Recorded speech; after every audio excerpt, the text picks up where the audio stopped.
નમસ્કાર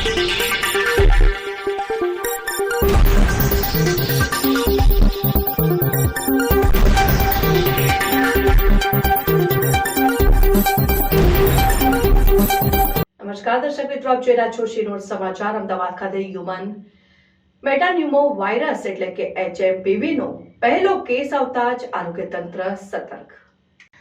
HMPVના ચીનમાં કેસોથી અફરાતફરીના વહેતા થયેલા અહેવાલ એક તરફ લોકોમાં કોરોના મહામારીની યાદ તાજી થવા જઈ રહ્યું છે, સાથે દહેશત જોવા મળી રહી છે, ત્યારે દેશમાં બે તેમાંય ગુજરાતમાં તે પૈકીનો એક કેસ નોંધાતા તંત્ર સતર્ક થઈ ગયું છે। સરકાર તુરંત એક્શનમાં આવી ગયું છે। ભરૂચ જિલ્લામાં આજે સુધી HMPVનો એક પણ કેસ સામે આવ્યો નથી। જોકે અગમચેતીના ભાગરૂપે આરોગ્ય તંત્ર સતર્ક થઈ ચૂક્યું છે। ભરૂચ જનરલ હોસ્પિટલ ખાતે RT-PCR ટેસ્ટ કરવા માટેની તમામ તૈયારીઓ કરવા સાથે સારવાર માટેની પણ તમામ તૈયારીઓ કરી દેવામાં આવી છે। ભરૂચ કિરણસિંહ પટેલ એટલે કે જનરલ હોસ્પિટલના senior medical officer doctor Deepa થડાનીએ તંત્રની સજ્જતા અંગે માહિતી આપતા જણાવ્યું હતું કે હોસ્પિટલ ખાતે ટેસ્ટની સુવિધા કરવા માટે વેન્ટિલેટર અને આઇસોલેશન વોર્ડ પણ તૈયાર છે। જોકે ભરૂચમાં હજુ કોઈ કેસ નોંધાયો નથી અને હાલ શરદી ખાંસી અને તાવના કેસ આવી રહ્યા છે। ગભરાવાની જરૂર નથી, પણ સતર્ક રહેવાની જરૂર છે। માસ્ક પહેરવું, ખાંસી શરદી હોય તો બહુ બહાર ન જવું, તબીબી સલાહ મુજબ જરૂર જણાય તો ઘરે અને અહીં હોસ્પિટલમાં આઇસોલેટ થઈ જવું જોઈએ। આમ ભરૂચમાં કોઈ કેસ HMPV વાયરસનો આવ્યો નથી, પણ કોરોના સમયની સુવિધાની અનુભવ સાથે તંત્ર સજ્જ જોવા મળી રહ્યું છે। રિપોર્ટર मुकेश वसावा, सिनोर समाचार न्यूज, अंकलेश्वर। मैं doctor Deepa Thadani, assistant professor in medicine department of KMCRI Bharuch. तो अभी जो सबसे ज्यादा क्वेरी आ रही है पेशेंट से, रिलेटिव से कि ये ह्यूमन मेटान्यूमो वायरस है क्या।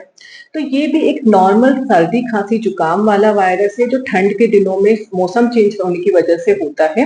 तो इसके लिए क्या क्या लक्षण होते हैं? सर्दी होती है, खांसी होती है, गले में खराश होती है।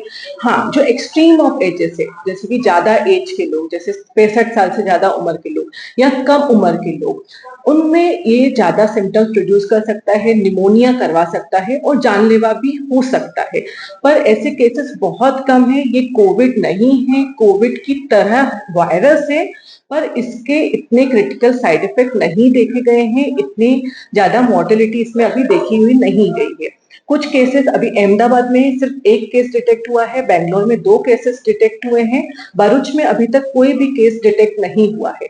पर हमारे सिविल हॉस्पिटल भरूच में इसके चेक करने के लिए पूरी फैसिलिटी अवेलेबल है, आइसोलेशन वार्ड रेडी है, वेंटिलेटर्स का अरेंजमेंट है, पूरा स्टाफ इसके लिए ट्रेंड है।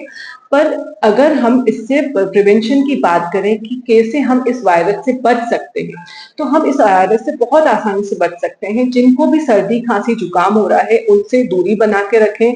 ऐसे लोग जिनको सर्दी खांसी जुकाम हो रहा है वो घर पर रहें, ज्यादा बाहर भीड़ में ना जाएं, मास्क का प्रयोग करें, अपने हाथ को बार बार सैनिटाइज करें और हो सके तो ज्यादा से ज्यादा पानी पिए, फ्रूट्स खाएं। और ट्रीटमेंट की बात करें तो इसके लिए कोई अभी एंटीवायरल ड्रग नहीं है। इसका ट्रीटमेंट भी नॉर्मल सर्दी खांसी जुकाम की तरह ही होता है। पर अगर लंबे समय तक बुखार आ रहा है, लंबे समय तक सांस लेने में तकलीफ हो रही है, तो तुरंत अपने डॉक्टर को दिखाएं। और अगर वो एडमिट होने के लिए बोले या आइसोलेट होने के लिए बोले तो अपना आइसोलेट होने का अगर घर में अरेंजमेंट नहीं हो तो हॉस्पिटल में एडमिट होकर अपना इलाज कराएं।